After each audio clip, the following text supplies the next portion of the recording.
What do you do for a living?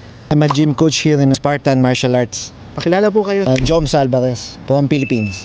Kaya anong nag-motivate sa inyo para mag-work kayo as a gym coach dito sa UAE? Dati, nung kabataan ko, hilig ko na talaga to. Ano lang siya, hobbies. Pero ngayon, passion ko na at the same time, job ko na rin siya. May mga questions ako dito sa card. Pili po kayo ng isa. What's your dream job if money didn't matter? Siguro, farm boy. Kasi mahilig ako sa pag-aalaga ng hayop since before and sa pagtatanim ng mga halaman. It is achievement ninyo so far.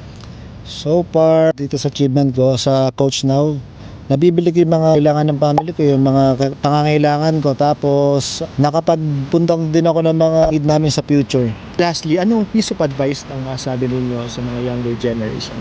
Sa mga younger generation, kung meron kayong dreams, continue nyo lang yan. Huwag kayo mawawala ng pag-asa. If ever na nag-fall down kayo, aangat din naman yan para lang gulong ang buhay natin. Minsan nasa ilalim, minsan nasa ibabaw. Maraming salamat, sir.